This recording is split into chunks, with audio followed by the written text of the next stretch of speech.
Hello students, जैसा कि हम लोग जानते हैं हम लोग पढ़ रहे थे मोशन इन वन डायमेंशन, जिसमें हमारा फर्स्ट टॉपिक है आज का स्पीड एंड वेलोसिटी।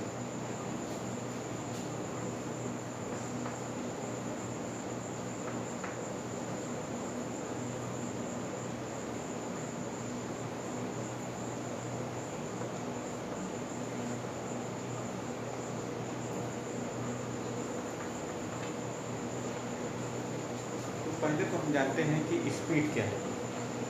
देखिए, फॉर ए मूविंग बॉडी, किसी भी मूविंग बॉडी के लिए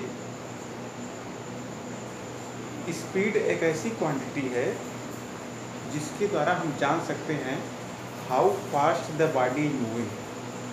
मतलब कोई भी मूविंग बॉडी है, स्पीड के द्वारा हम जान सकते हैं वह बॉडी कितने तेज़ी से चल रही है, वो बॉडी कितने तेज़ी से चल रही है या धीरे चल रही है। ये हम किससे थोड़ा जानेंगे? स्पीड के द्वारा जानेंगे, ठीक है। और वेलोसिटी क्या है? हम तो जानेंगे ही कि वह कितने तेज चल रही है या धीरे चल रही है, साथ ही साथ ये भी जानेंगे कि वह किस डायरेक्शन में गति कर रही है। तब अगर यहाँ पे डायरेक्शन की बात हो गई तब वह वेलोसिटी हो गया। लेकिन अगर हम सिर्फ जानना चाह रहे हैं कि how fast the body is moving, तो उसके लिए स्पीड एक क्वांटिटी है जिसके द्वारा हम जान सकते हैं कि हाउ फास्ट और how slow the body is moving. लेकिन अगर हम डायरेक्शन की बात करें, दिशा की बात करें, तब वह वेलोसिटी होगा। तो स्पीड क्या है? तो आइए पहले स्पीड जानते हैं। तो स्पीड का एक डिफिनीशन है, the rate of change of distance with time is called speed.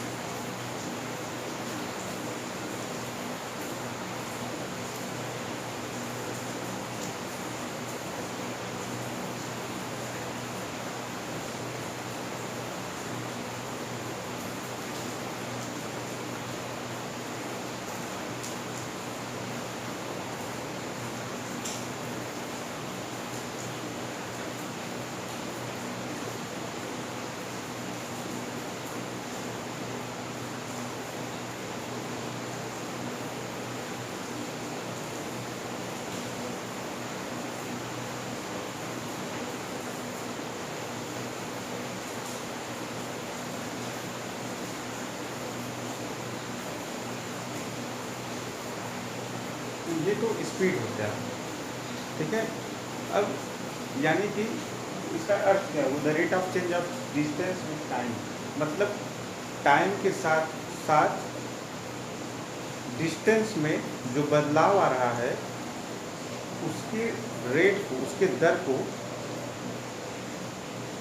हम स्पीड कहते हैं। तो इसका फार्मूला है सिंपल सा। पहले तो जान लीजिए, स्पीड को हम स्मॉल u या स्मॉल v से दिखाते हैं।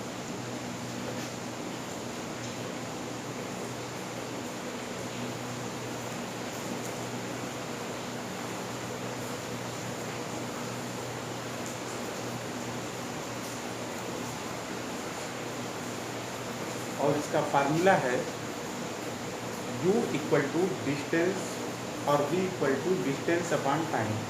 डिस्टेंस को हम कैपिटल S से शो करते हैं और टाइम को स्मॉल t से।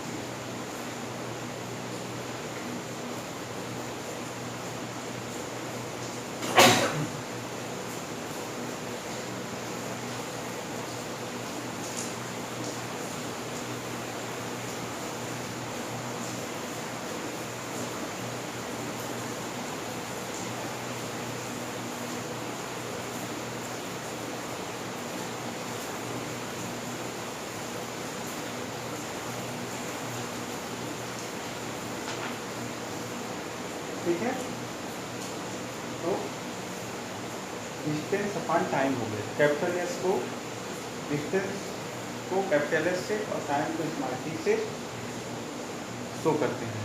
तो ये तो इसका फार्मूला हो गया। अब यह कैसी क्वांटिटी है? तो देखिए इसमें सिर्फ मैग्नीट्यूड है, सिर्फ मैग्नीट्यूड की बात हो रही है, इसमें डायरेक्शन की बात नहीं हो रही है। तो ये स्केलर क्वांटिटी है, it is a scalar quantity.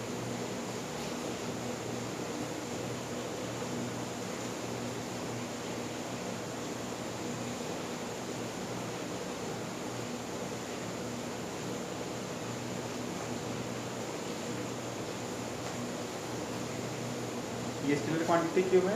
क्योंकि इसमें सिर्फ मैग्नीट्यूड की बात हो रही है, डायरेक्शन की बात नहीं हो रही है। वेलोसिटी में डायरेक्शन की बात होगी, इसलिए वह वेक्टर क्वांटिटी है। तो पहले इसका यूनिट देख लेते हैं, जैसा यूनिट।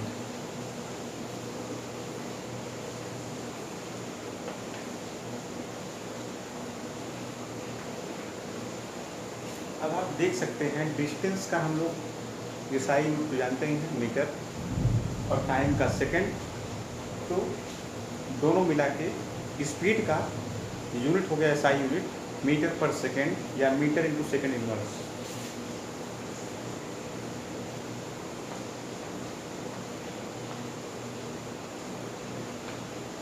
और सीरियस यूनिट में SI का मतलब होता है इंटरनेशनल सिस्टम, और सीरियस का मतलब होता है सेंटीग्राम सेकंड। उसमें डिस्टेंस का यूनिट होता है सेंटीमीटर और टाइम का सेकंड। तो सीरियस यूनिट स्पीड का हो जाएगा सेंटीमीटर पर सेकंड या सेंटीमीटर इंटू सेकंड इनवर्स।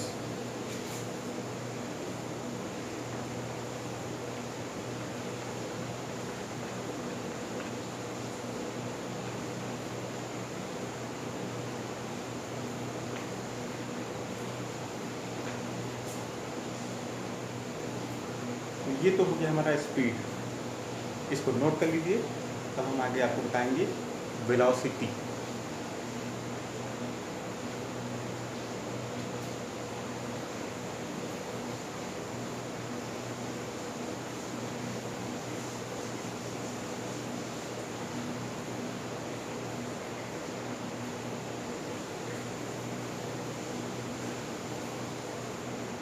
अब देखिए वेलोसिटी क्या है। वेलोसिटी वही है the rate of change of distance with time, लेकिन यहाँ पे डायरेक्शन आ जाएगा इन सर्टेन डायरेक्शन या इन स्पेसिफाइड डायरेक्शन। किसी निश्चित दिशा में कोई body rate of change of distance with time किसी निश्चित दिशा में हो रहा हो, तब वह उसकी वेलोसिटी कहलाएगी। ठीक है।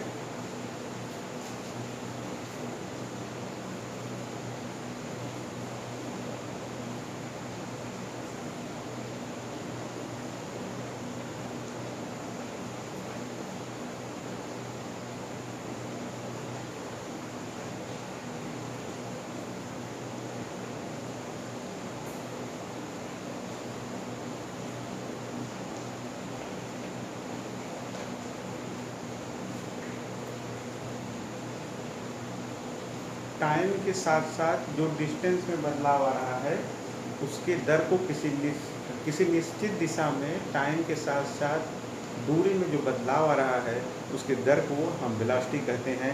और वेलोसिटी को दिखाते हैं u vector, small u vector और स्मॉल v वेक्टर।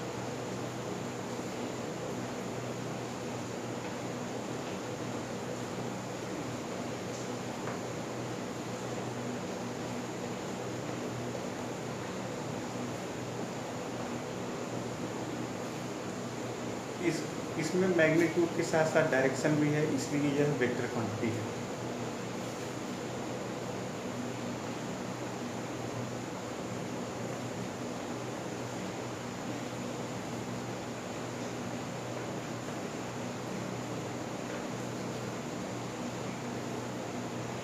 यहाँ पे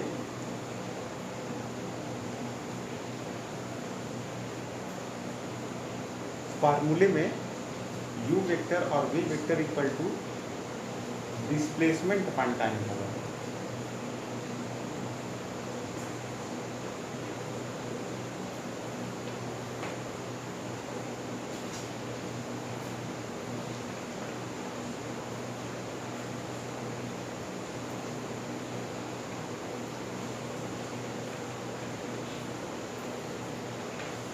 डिस्प्लेसमेंट को कैपिटल एस से शो करते हैं, और डिस्प्लेसमेंट एक वेक्टर क्वांटिटी है, इसलिए एस के ऊपर एरो लगाएंगे, वेक्टर लगाएंगे। और टाइम स्केलर है, उससे कोई मतलब नहीं।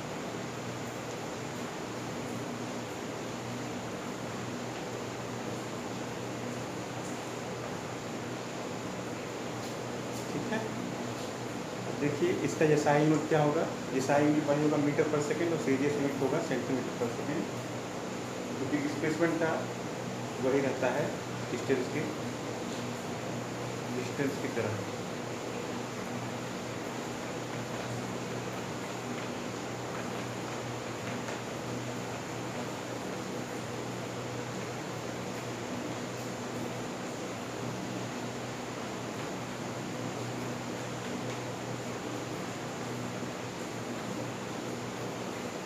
ये हो गया हमारा स्पीड और वेलोसिटी। अब आइए जानते हैं यूनिफॉर्म स्पीड और यूनिफॉर्म वेलोसिटी।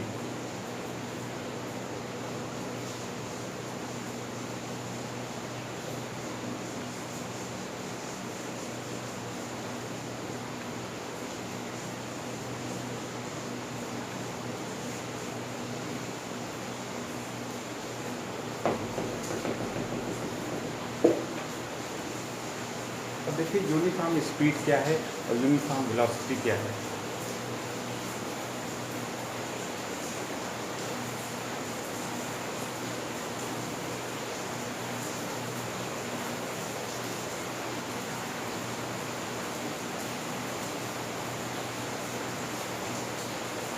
पहले जानते हैं कि यूनिफॉर्म स्पीड क्या है।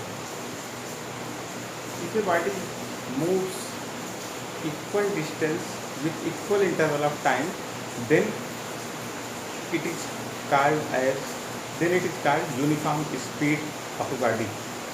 अगर कोई बॉडी निश्चित दूरी निश्चित समय में तय करे, निश्चित समय के अंतराल में तय करे, तब हम उसे यूनिफॉर्म स्पीड कहते हैं। इसका बेस्ट एग्जांपल है फ्रिक्शनलेस सरफेस में किसी बॉडी को मूव कराएं, वह इसका बेस्ट एग्जांपल है। फ्रिक्शनलेस सरफेस है, फ्रिक्शन अपोज नहीं करेगा उसका, तब वह बॉडी इक्वल डिस्टेंस, इक्वल दूरी तय करेगी इक्वल समय के अंतराल में। ठीक है, तो इसका डिफिनेशन आप लिख लीजिए।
इसको इसका मात्रक वही है यू वेक्टर, सॉरी यू और वी वेक्टर नहीं, स्केलर क्वांटिटी है, और इसका फॉर्मूला भी वही है। तो इसका डिस्टेंस इक्वल टू क्या होगा, आपको बता दूँ, डिस्टेंस इक्वल टू होता है स्पीड इनटू टाइम। ठीक है, वो तो ये तो इसका डिफिनेशन हो गया। इसका डिनोटेड ये u और v से ही होता है, सेम ही है। u इक्वल टू ऐसा क्वांटिटी, स्केलर क्वांटिटी है, मीटर पर सेकंड ही होगा, बस का डिफिनेशन जरूरी था। अब जानते हैं यूनिफॉर्म वेलोसिटी।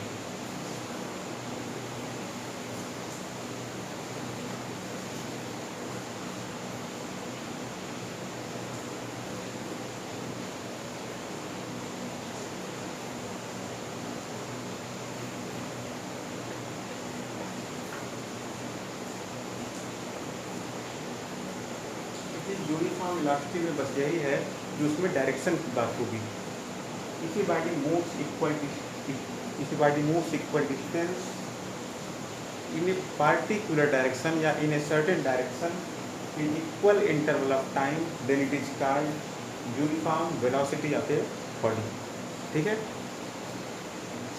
यूनिफॉर्म वेलोसिटी में सिर्फ यही अंतर है, उसमें डायरेक्शन का बात होगा, और यूनिफॉर्म स्पीड में डायरेक्शन का बात नहीं होगा, सिर्फ मैग्नीट्यूड का. ठीक है,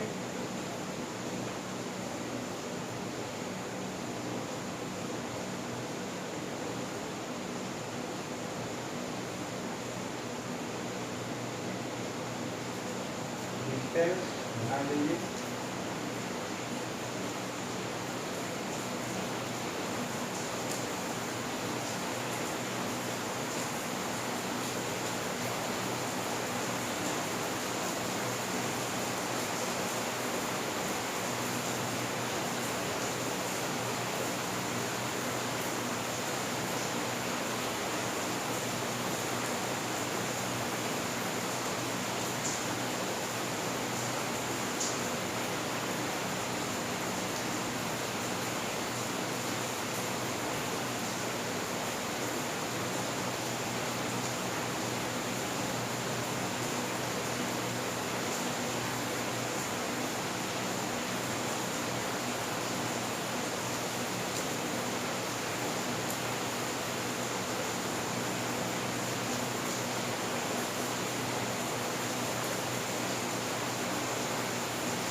तो फिर बॉडी इक्वल डिस्टेंस, समान दूरी किसी पर्टिकुलर डायरेक्शन में, किसी भी डायरेक्शन में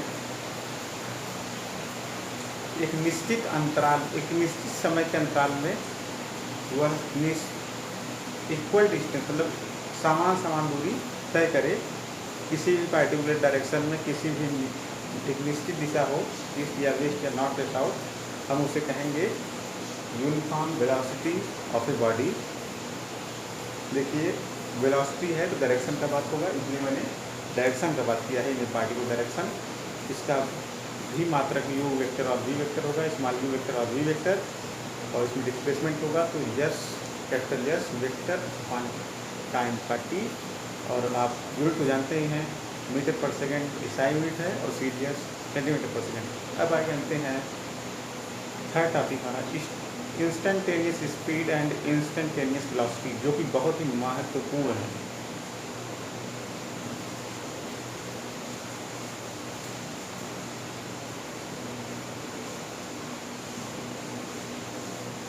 जो कि आपको समझना बहुत ही महत्वपूर्ण है.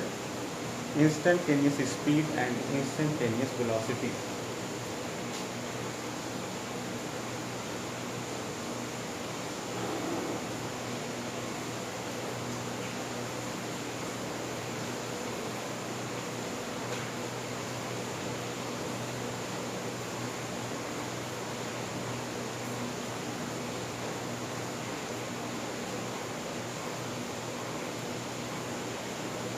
इंस्टेंटेनियस स्पीड क्या है? तो देखिए इंस्टेंटेनियस स्पीड क्या है, इसको जानने के लिए अगर कोई बॉडी, देखिए इंस्टेंटेनियस स्पीड क्या है, अगर आप कार में बैठे हैं और जा रहे हैं तो स्पीडोमीटर एक लगा होता है, यह इंस्टेंटेनियस स्पीड दर्शाता है, दिखाता है. स्पीडोमीटर एक इंस्टेंटेनियस स्पीड का एग्जांपल है, क्योंकि वह इंस्टेंटेनियस स्पीड शो करता है. स्पीडोमीटर इंस्टेंटेनियस स्पीड मतलब है कि अगर कोई बॉडी गति में है, इस मोशन में है, तो उस दौरान किसी भी क्षण या किसी भी क्षण, किसी भी इंस्टेंट स्पीड उस बॉडी का इंस्टेंटेनियस स्पीड कहलाता है. मान लीजिए आप दौड़ रहे हैं,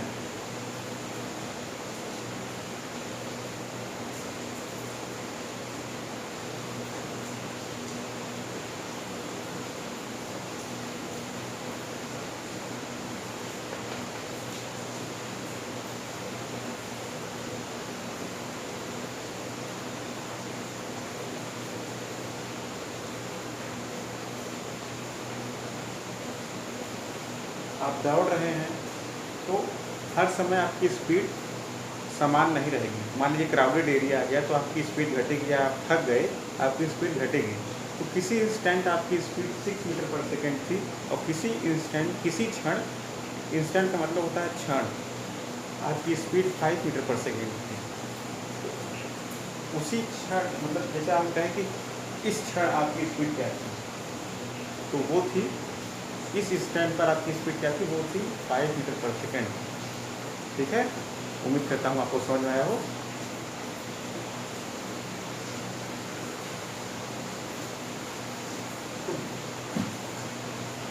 ये तो हो गया इंस्टेंटेनियस स्पीड। लेकिन अब बात ये आई कि इंस्टेंटेनियस स्पीड को निकाला कैसे जाए, इसका फार्मूला क्या होगा। क्योंकि इंस्टेंटेनियस स्पीड उसी क्षण स्पीड है, उसी मतलब किसी मतलब एक क्षण का स्पीड है। तुरंत हम कहेंगे जैसे कि आप कार से जा रहे हैं कि तुरंत जैसे 4:10 बजा घड़ी में आपके, और आप कार से कहीं जा रहे हैं, मैंने कहा कि 4:15 पे ऐसे बोल दिया कि इसमें आपकी स्पीड क्या है, तो ये तो मुश्किल बात हुई ना। स्पीडोमीटर हो गया तो आप वो तो बता देगा, लेकिन वो निकाल कैसे रहा है, इसके लिए मैं आपको बताता हूँ कि इंस्टेंटेनियस स्पीड निकलता कैसे है।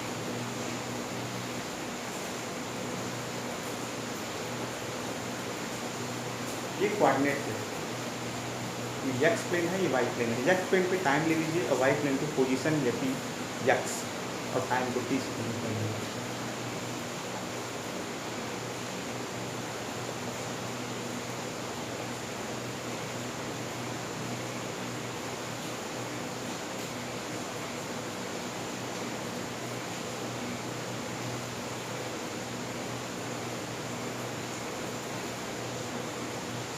यहाँ पे टाइम 0 है, लेकिन जैसे जैसे मान लीजिए हमने कहा कि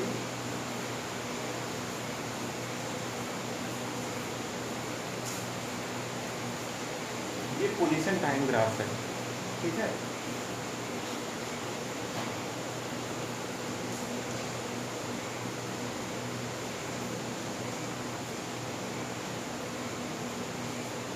मान लीजिए हमने पूछा कि आपसे, जैसे मान लीजिए हमने कहा कि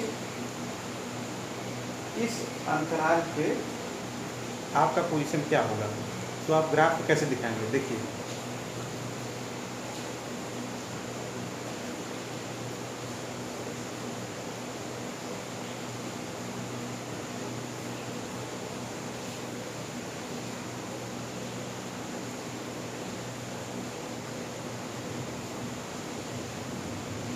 T1 और T2 पर, T1 समय पर वह बॉडी मान लीजिए x1 पोजीशन पे थी, यहाँ कहीं होगी बॉडी, यहाँ कहीं होगी,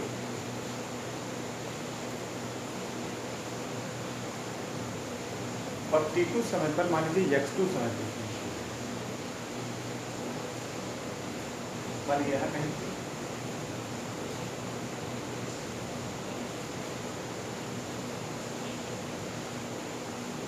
सवाल ये उठता है, जैसे अब मैं आपको कहूँ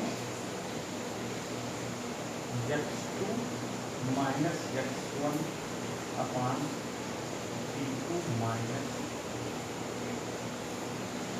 x2 minus x1 upon T2 minus T1, जो कि है del x upon del t।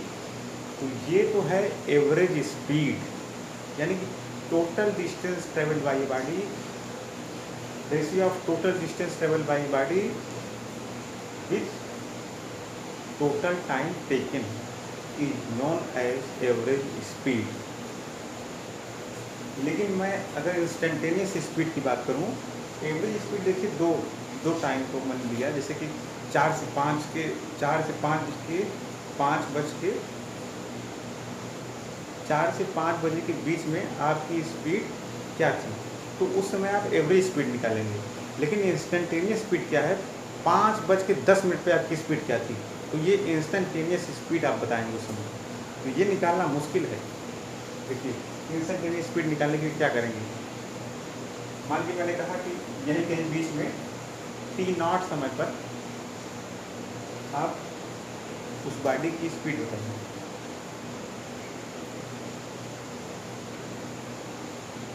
T zero समय पे मान लीजिए उस बॉडी की पोजीशन x जीरो थी।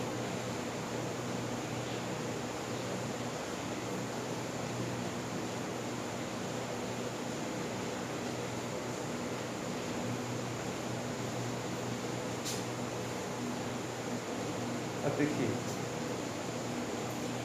ये जो स्लोप था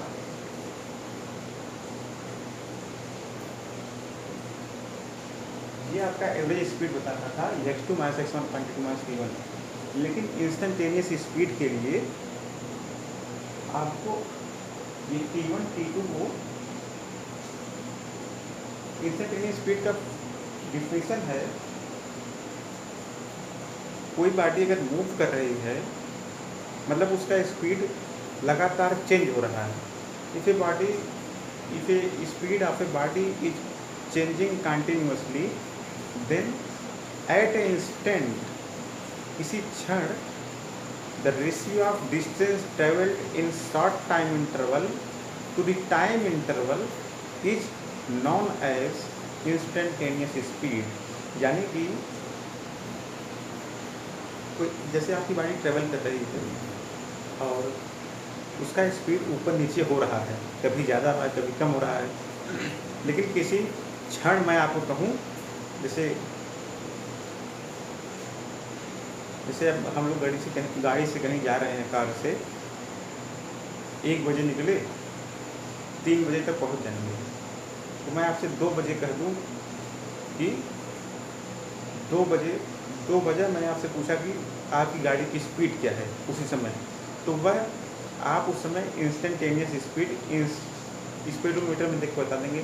लेकिन स्पीडोमीटर वर्क कैसे करता है उसको निकालने के लिए देखिए t0, इसको निकालने के लिए t0 पे उस बॉडी की इस टाइम पर 5:10 पे उस बॉडी की स्पीड क्या थी, इसको बताने के लिए हमें एक शॉर्ट टाइम इंटरवल चाहिए। t1 t2 तो बहुत ज़्यादा टाइम इंटरवल है। देखिए स्लोप बनेगा जब t1 t2, मान लीजिए हम और करीब ले टाइम इंटरवल यहाँ ले, तो स्लोप और पास आएगा, धीरे धीरे देखिए यहाँ से आपको बता रहा हूँ t1 t2 लिया था,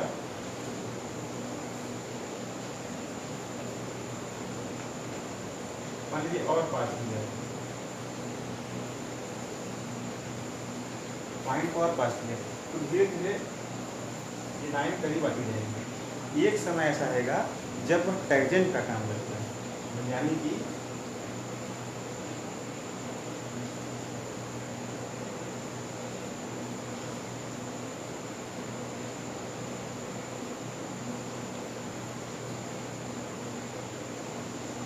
ये ना ये बताएगी आपकी इंस्टेंटेनियस स्पीड।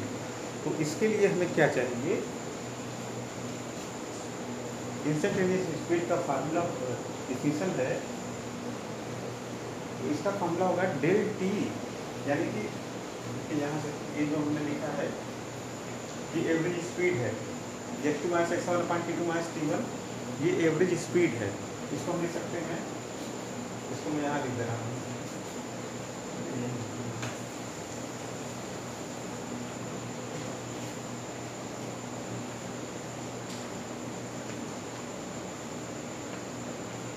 x/Δt लिख सकते हैं।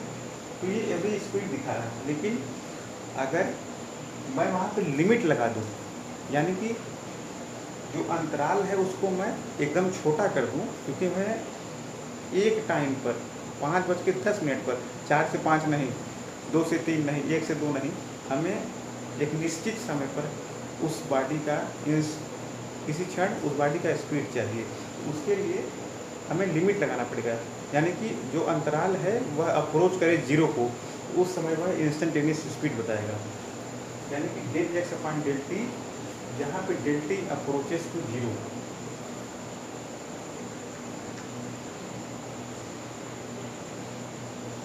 ये 0 नहीं है, क्योंकि 0 हो जाएगा तो अगर टाइम 0 होगा तो पोजीशन भी 0 होगा, तो ये अनडिफाइंड केस हो जाएगा। तो आइंस्टीन ने एक बीच का रास्ता निकाला, Δt अप्रोचेस टू 0, यानी कि 0 नहीं है, वह 0 को अप्रोच कर रहा है, 0 के बहुत ही करीब है। मतलब बहुत ही छोटी संख्या है लेकिन जीरो नहीं है। तो ये क्या हो गया आपका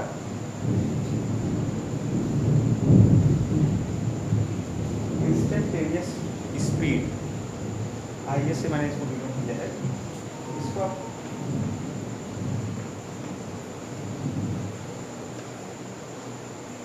dx बाई डी टी भी दे सकते हैं। ये dx बाई डी टी क्या है? Instantaneous speed. देखिए dx बाई डी टी आप तभी लिखेंगे जब del T approaches to zero, ये लिमिट है, del x upon del T के साथ लिमिट लगा हो del T approaches to zero. और ये एवरेज स्पीड है, जब तक लिमिट नहीं लगा तब तक वो एवरेज स्पीड बता रहा था, एवरेज स्पीड बता रहा था, लेकिन जब मैंने लिमिट लगाया तब वह इंस्टेंटेनियस स्पीड बताता है। ठीक है, ये dx बाई डी टी इसके इक्वल है, ये इंस्टेंटेनियस स्पीड है। अब आइए इसका डिफिनेशन लिख देते हैं।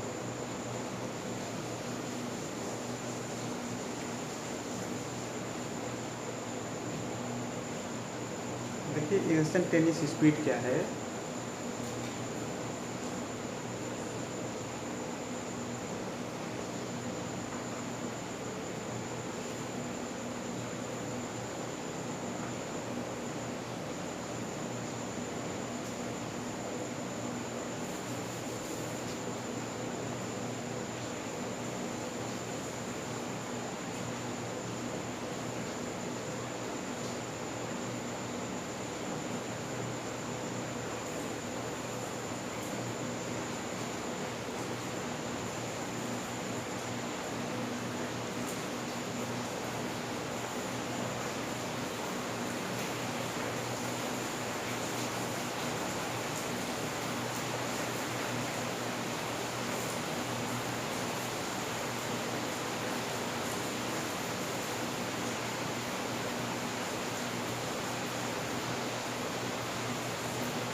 The moving body whose speed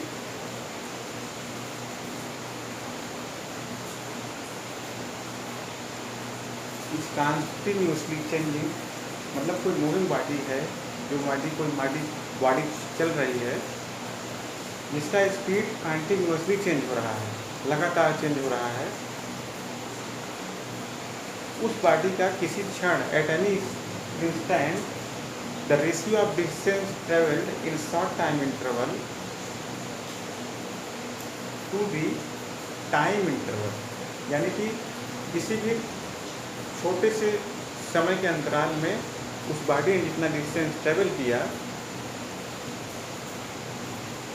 with ratio of distance travel in short time interval to the time interval is known as instantaneous speed of a body. उस बॉडी का इंस्टेंटेनियस स्पीड होगा, माने किसी निश्चित अंतराल में, जैसे T1 T2 बहुत ही स्मॉल हो जाए, T0 के करीब हो जाए, जैसे T0 पे हमें चाहिए था, मैंने आपको ग्राफ में दिखाया था, T0 पे हमें उस बॉडी का स्पीड इंस्टेंटेनियस स्पीड चाहिए था, तो हमने टाइम इंटरवल से बहुत छोटा लिया था।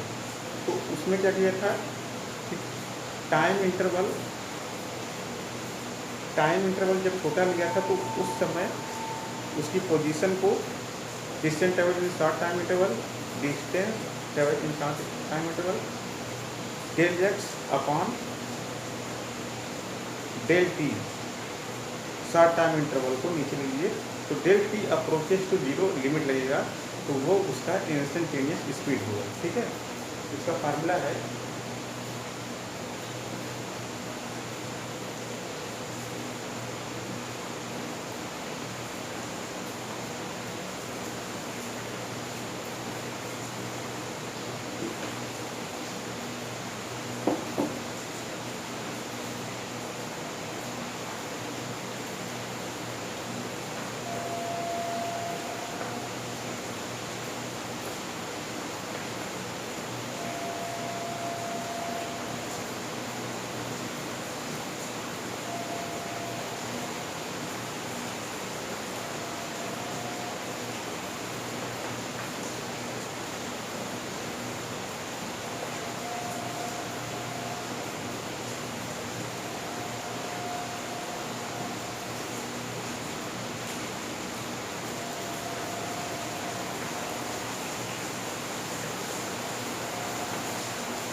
यहाँ पे आई एस इंस्टेंटेनियस स्पीड है, distance travel in a short time interval upon time interval. Time interval है, शॉर्ट टाइम इंटरवल है। यहाँ पे टाइम इंटरवल में हम लोग लिमिट लगाएंगे del T approaches to zero, यानी कि इसका फॉर्मूला हो जाएगा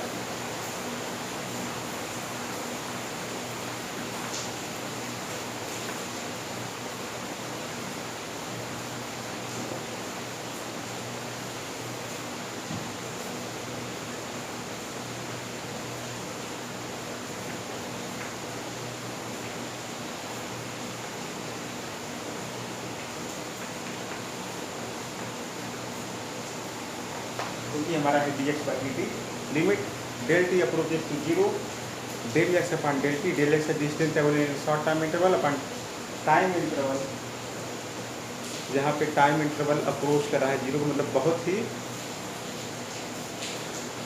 ही उस किस टाइम हमको चाहिए उसके बहुत ही करीब है, इसलिए del T approaches to zero दिखा रहा है, जो कि इक्वल होगा d x by D t भी। तो ये हो गया इंस्टेंटेनियस स्पीड। अब इंस्टेंटेनियस वेलोसिटी क्या है?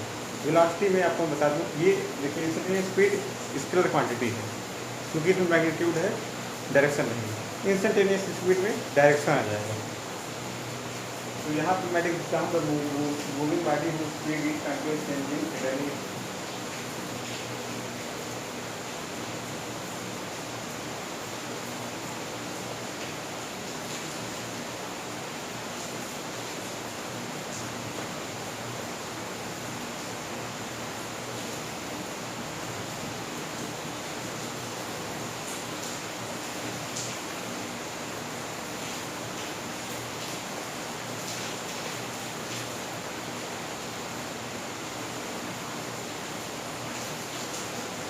बस यहाँ पे जोड़ दीजिए, the moving body whose speed is continuously changing in a particular direction comma at any instant, मतलब कि बस वह यहाँ पे डायरेक्शन की बात की गई इंस्टेंटेनियस वेलोसिटी में।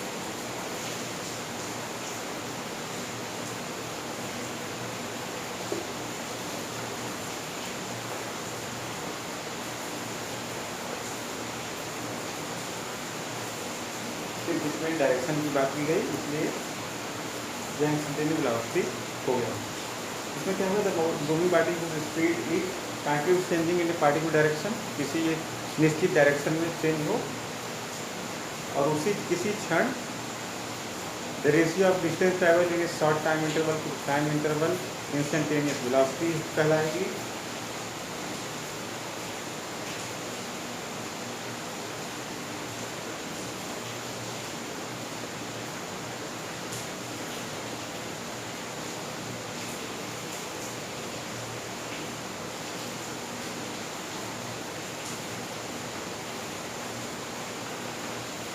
ये हो जाएगा हमारा आई वी। तो ये हो गया इंस्टेंटेनियस वेलोसिटी।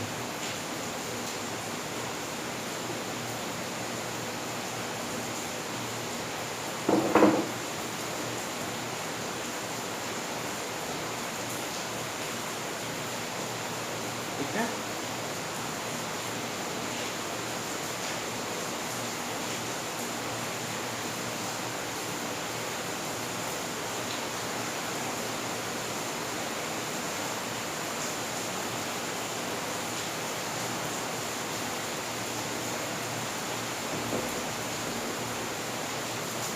अब आइए जानते हैं average velocity and average speed.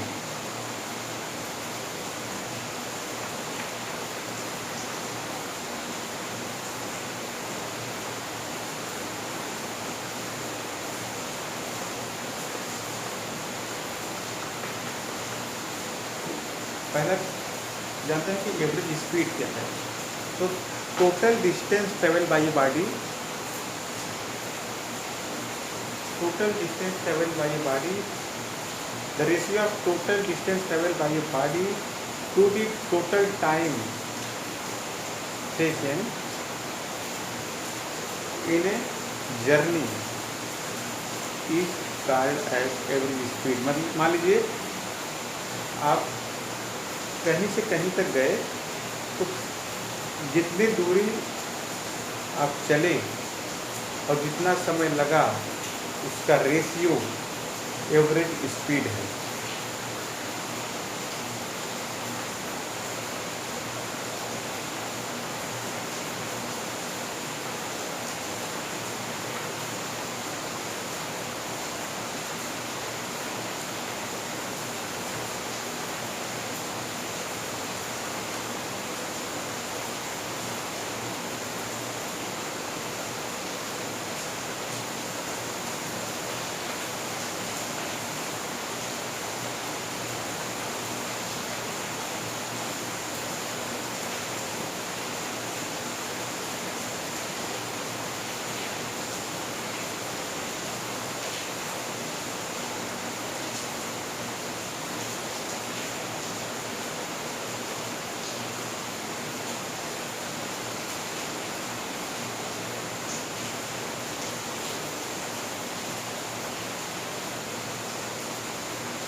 तो किसी बॉडी के द्वारा पूर्णतः जितनी दूरी ट्रेवल की गई उसका टोटल टाइम टेकन, जितना समय लिया गया उसका रेशियो एवरेज स्पीड कहलाता है। और यहाँ पे अगर डायरेक्शन की बात अगर मैं करता तो वह एवरेज वेलोसिटी कहलाता है। ठीक है, इसका फार्मूला भी यही होगा, total distance travel upon total time taken. Average speed को एवरेज स्पीड लिखते हैं।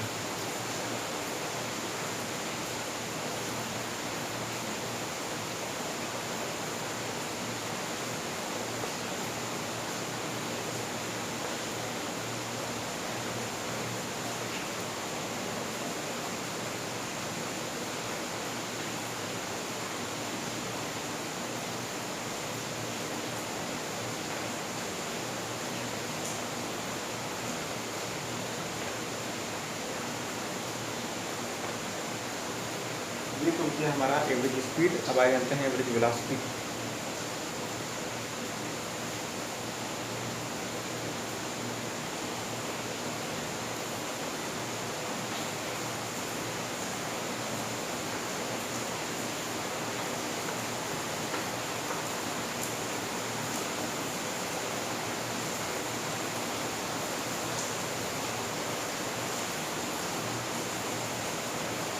इसी बॉडी की बात मैं कुछ चीज़ जोड़ रहा हूँ इन ए पार्टिकुलर डायरेक्शन, किसी निश्चित या किसी दिशा में। दिशा की बात हो गई तो वेलोसिटी हो गई, एवरेज वेलोसिटी।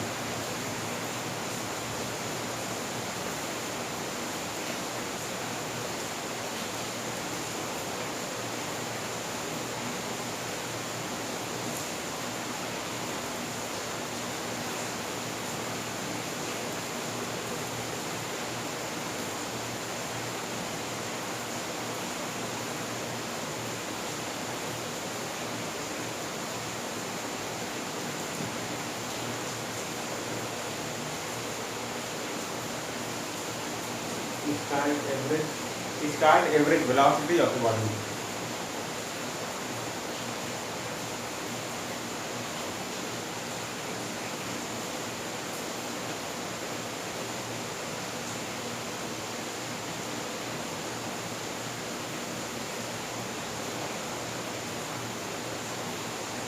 देखिए एवरेज वेलोसिटी हमने कहा, तो यहाँ पे टोटल डिस्टेंस ट्रेवल की जगह पे डिस्प्लेसमेंट हो जाएगा।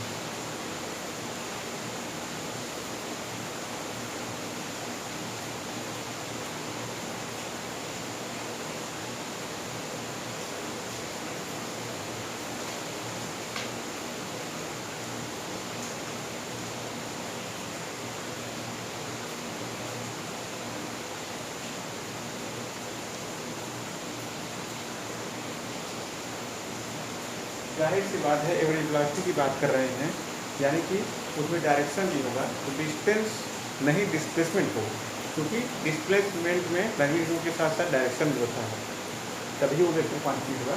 तो the ratio of total displacement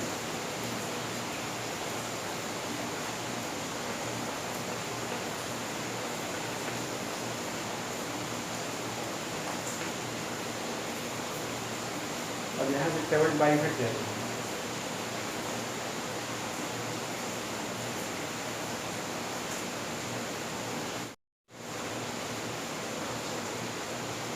The ratio of total displacement of a body in a particular direction to the total time taken in a journey is called average velocity of a body, और average velocity equal to होगा displacement upon total time taken.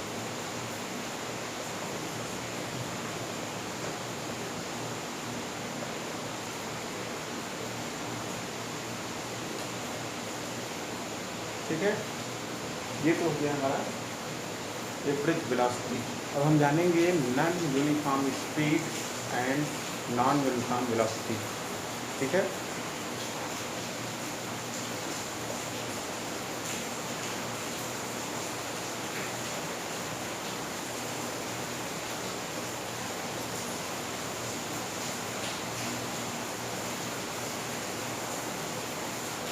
तो पहले तो आइए जानते हैं कि non uniform speed क्या है।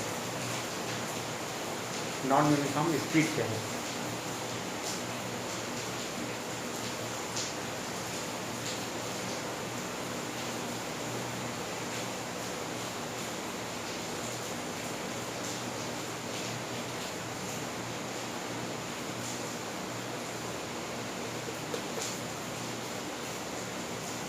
If a body moves unequal distance in equal interval of time, then it is called as non-uniform speed.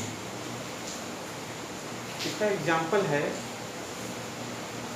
देखिए यूनिफॉर्म स्पीड पे हमने फ्रिक्शनलेस सरफेस लिया था, और नॉन यूनिफॉर्म स्पीड पे हम फ्रिक्शन वाला सरफेस लेंगे, रफ सरफेस, जिस पे फ्रिक्शन उसका अपोज करेगा, बाल रुक जाएगी, समय तो बढ़ता रहेगा, अंतराल, समय का अंतराल तो बढ़ता रहेगा, लेकिन डिस्टेंस में कमी आएगी फ्रिक्शन के कारण। ठीक है, तो इफ बॉडी मूव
अगर कोई body unequal distance equal interval of time में मूव कर रहा है, तब वह नॉन यूनिफॉर्म स्पीड कहलाएगा। और अगर यही वह किसी निश्चित दिशा में या पर्टिकुलर डायरेक्शन में, ईस्ट में, वेस्ट में, नॉर्थ में, साउथ में किसी भी दिशा में वह body unequal distance with equal interval of time में मूव कर रहा है, तब वह होगा नॉन यूनिफॉर्म स्पीड। ये तो हो गया नॉन यूनिफॉर्म स्पीड। अब इसका एग्जांपल देखते हैं।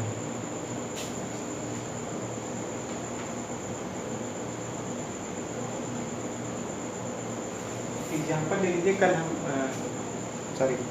हमने यूनिफॉर्म स्पीड में एग्जांपल लिया था फ्रिक्शनलेस सरफेस का। आप इसमें ले लीजिए रफ सरफेस का। तो रफ सरफेस से कोई जब बाल चलेगा तो उसका डिस्टेंस, क्योंकि फ्रिक्शन अपोज करेगा बाल का मोशन का, बाल के मोशन का फ्रिक्शन अपोज करेगा, जिससे उसके डिस्टेंस में कमी आएगी। मतलब डिस्टेंस जितना चलना चाहिए उतना नहीं चलेगा, अनइक्वल डिस्टेंस चलेगा और समय का अंतर तो बढ़ता रहेगा। ठीक है, तो ये इसका एग्जाम्पल हुआ मूविंग ऑफ ए बाल इन रफ सरफेस। ये रफ सरफेस है।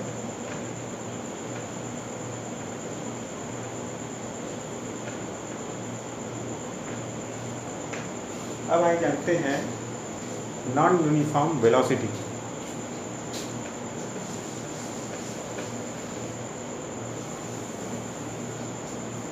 देखिए नॉन यूनिफॉर्म वेलोसिटी में क्या होगा, डायरेक्शन का बात होगा, मैग्नीट्यूड के साथ साथ डायरेक्शन का भी बात होगा।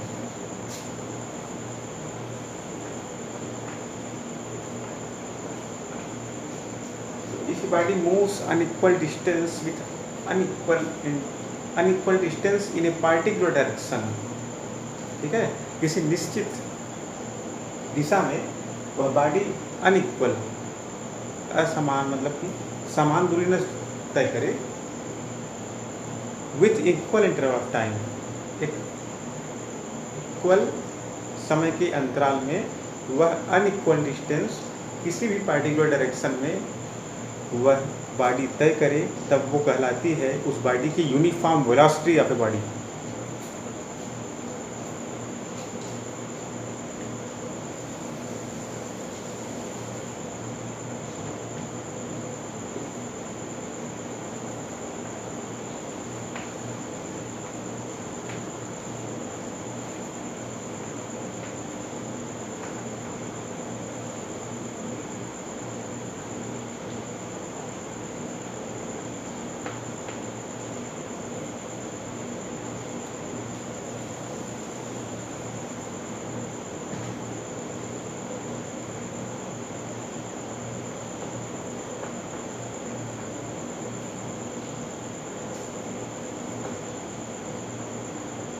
जब कोई बॉडी अनइक्वल डिस्टेंस किसी भी पर्टिकुलर डायरेक्शन में, किसी भी डिस्टिक डायरेक्शन में, वह इक्वल इंटरवल ऑफ टाइम में अनइक्वल डिस्टेंस किसी निश्चित दिशा में वह बॉडी मूव करे, तब वह यूनिफॉर्म वेलोसिटी कहलाती है उस बॉडी की। अब देखिए इसमें एक चीज और जानना है,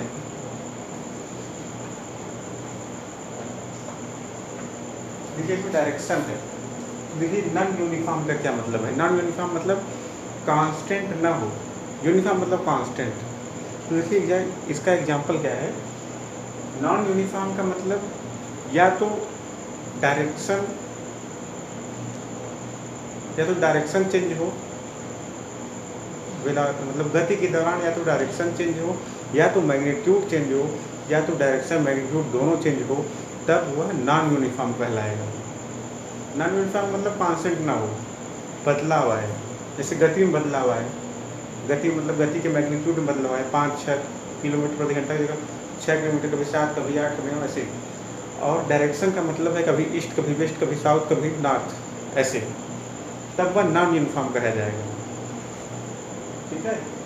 अब इसका एग्जाम्पल क्या है। इसका एग्जाम्पल आप ले लीजिए, जैसे बारिश हो रही है तो रेनफॉल जब होता है तो जब रेन ड्रॉप जब बादल से नीचे पृथ्वी पर गिरता है तो उस पर गुरुत्वाकर्षण, ग्रेविटी लगती है, बल लगता है। उसका अपोज वाटर की क्वालिटी होती है विस्कस फोर्स, विस्कोसिटी। उसका अपोज वाटर का विस्कोसिटी फोर्स, विस्कस फोर्स उसका अपोज करता है। उसके साथ ही साथ एक फोर्स होता है अपथ्रस्ट। वाटर में एक और क्वालिटी होती है, आर्किमिडीज प्रिंसिपल ने से बताया था, बायोंसी होती है। यानी कि अपथ्रस्ट फोर्स लगाता है। तो जब रेन ड्रॉप गिर रहा है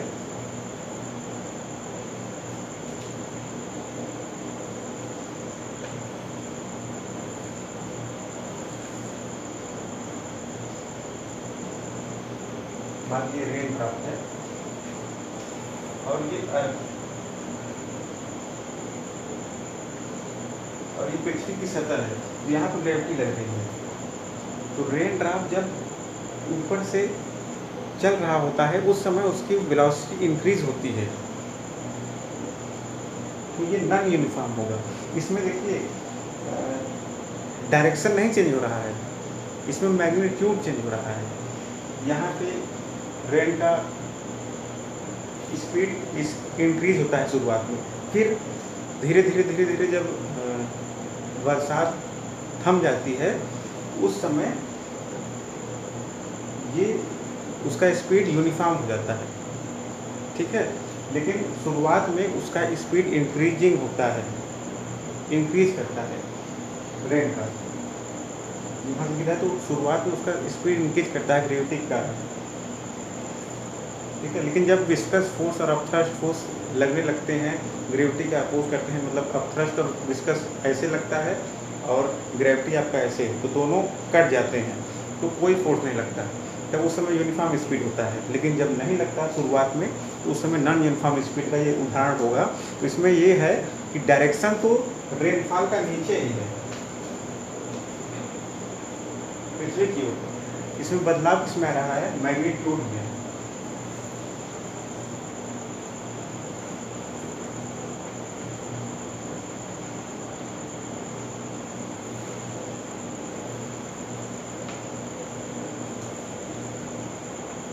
रेन ड्रॉप के मैग्नीट्यूड में बदलाव आ रहा है, डायरेक्शन तो नीचे ही है, ये डायरेक्शन।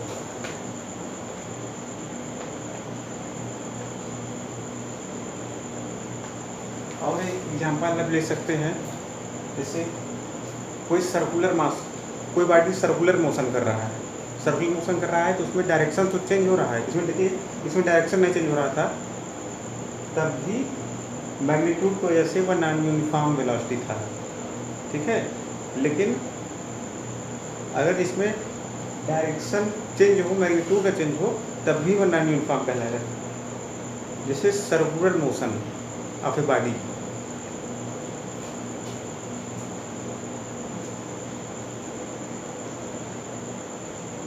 यहाँ पर लिख देता हूँ,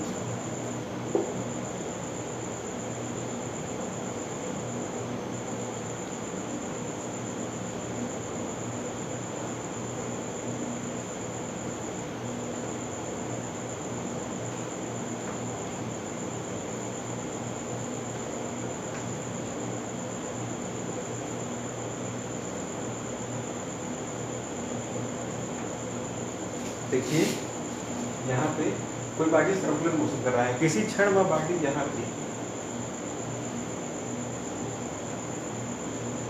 उस समय उसका डायरेक्शन इधर था, गति तो समान है, गति यूनिफॉर्म है, मैग्नीट्यूड स्पीड का समान है, मतलब मैग्नीट्यूड में चेंज नहीं हो रहा है, वो यूनिफॉर्म है, लेकिन डायरेक्शन बदल रहा है, जिसकी वजह से वह नॉन यूनिफॉर्म की श्रेणी में आ गया। तो सर्कुलर मोशन भी एक एग्जाम्पल है नॉन यूनिफॉर्म वेलोसिटी का। तो ये हो गया नॉन यूनिफॉर्म वेलोसिटी का एग्जाम्पल। कोई बॉडी सर्कुलर मोशन में मूव कर रही है, और दूसरा रेन ड्रॉप का बादल से अर्थ पे फॉल। शुरुआत में उसका स्पीड इंक्रीजिंग होता है, उस समय वह नॉन यूनिफॉर्म की श्रेणी में आ जाता है, नॉन यूनिफॉर्म वेलोसिटी। लेकिन बाद में क्या होता है, विस्कस फोर्स और अपथ्रस्ट बायोन्सी के कारण उसका फोर्स ऊपर लगता है और ग्रेविटी का नीचे ऐसे, जिस वजह से दोनों कट जाते हैं और वह यूनिफॉर्म वेलोसिटी का एग्जाम्पल हो जाता है।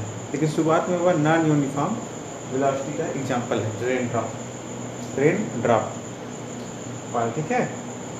तो ये हो गए हमारे आज का वीडियो। अब हम अगले वीडियो में आपको बताएंगे एक्सेलरेशन, रिटार्डेशन और डिस्प्लेसमेंट टाइम ग्राफ और बहुत चीज़ें।